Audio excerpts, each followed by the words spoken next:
Good afternoon, Christine. Welcome to Six Simple Questions. Would you like to introduce yourself? I would indeed. First of all, thank you so much for having me here. I am Christine Colbert and I am the owner of Dress, the dress agency of Cheshire, which is based in Prestbury Village. Great, thanks. So we first met through House PR, which is still running, but Dress. I want to know more about how you ended up starting up Dress.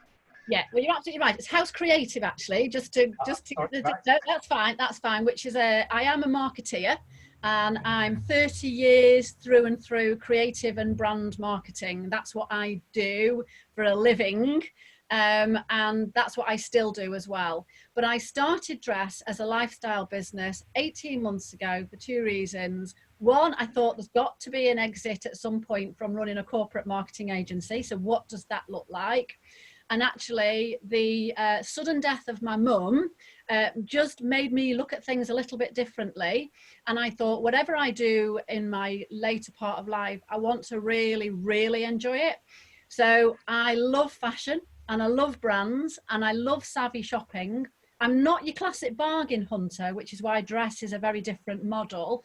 So I just decided on a beach in Barbados 2 summers ago, over a glass of champagne, that I would like to open a dress agency. And my fully supporting husband, who's my business partner as well, said, well, do that then. So we got home and 14 weeks later, I opened the shop. So it was quite a feat to do it in that time, but put my marketing head on and created a retail brand, styled and branded the store, wrapped it up, did the marketing the right way, and it's absolutely hit the ground running, and the graph has gone up and up and up ever since, which is great. Yeah, no, super to see. That's brilliant. So now, you know, with the Business Network, we like to ask some personal questions so people get to know each other better. So, spare time. What do you do in hobbies, passions? Right. What do you do in your spare time? Right, okay, well, I've got a little list and I'll fire through them quickly. Obviously, it goes without saying that I have got a passion for fashion. So I love fashion, in particularly handbags. So I've got a little obsession with collecting handbags. And actually, I think they can be, and they are investment pieces now as well. So I don't need an excuse to buy a classic handbag. Animals, I've always adored animals, wanted to be a vet when I was a little kid, but realized there was no way I was going to go through the education to do that. So love animals. I've got 3 poodles. I've got 2 Burmese cats, and I keep fish, although the fish might argue I don't keep them well enough, but they're still swimming around. And actually, I haven't got them now, but for about 10 years, I rescued hens. So I rescued a number of hens from the fate of being a Tesco value pie. So they were spent hens that were given, they only live for a number of months in a battery farm before they're considered spent. So I welcomed them into my garden thinking they'd live for a few months, and they lived for 10 years and ate my garden, but provided amazing eggs. And then finally, 2 things. I'm a long distance runner.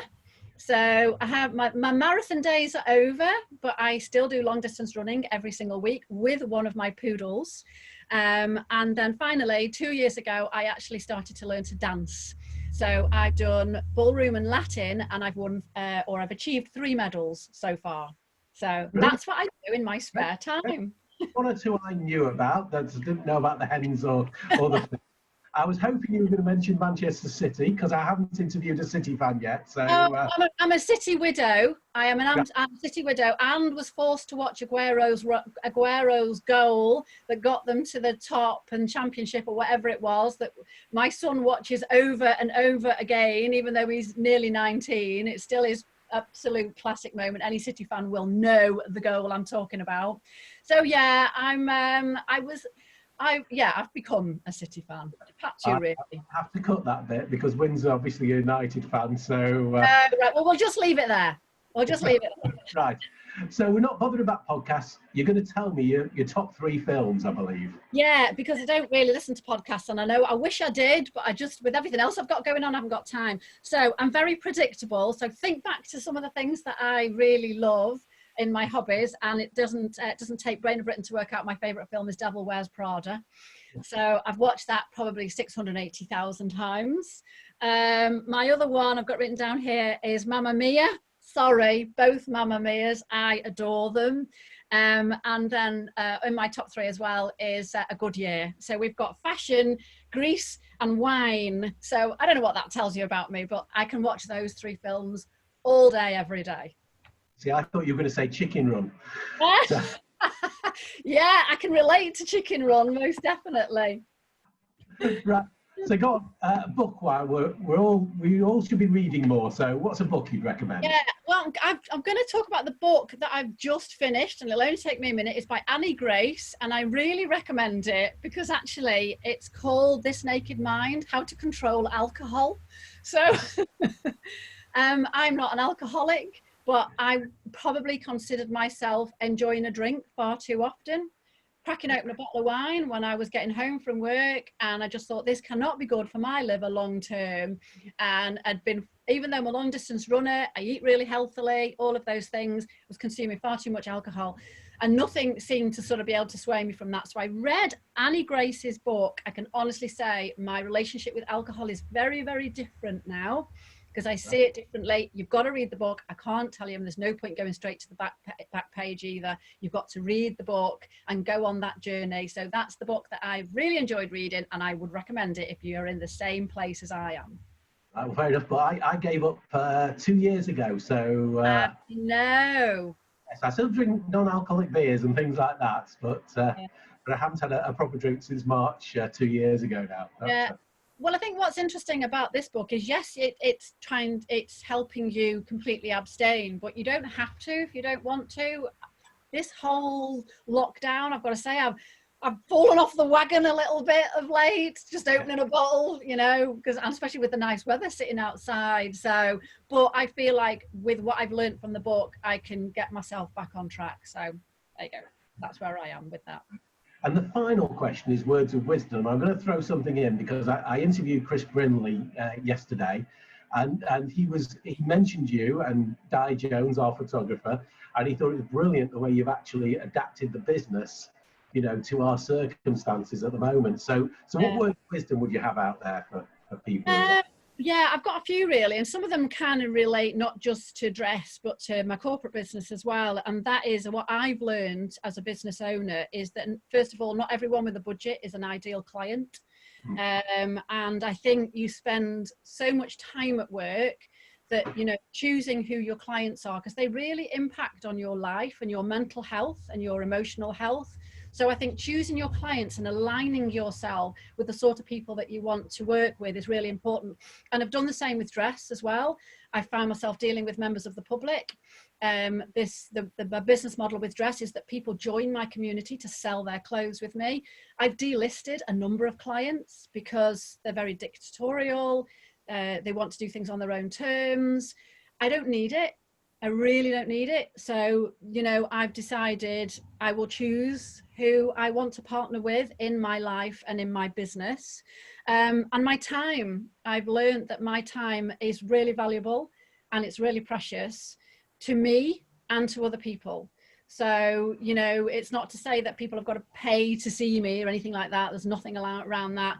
But I am very, very aware of the value of time. And certainly when you get over 50, that becomes apparent. So they're my words of wisdom.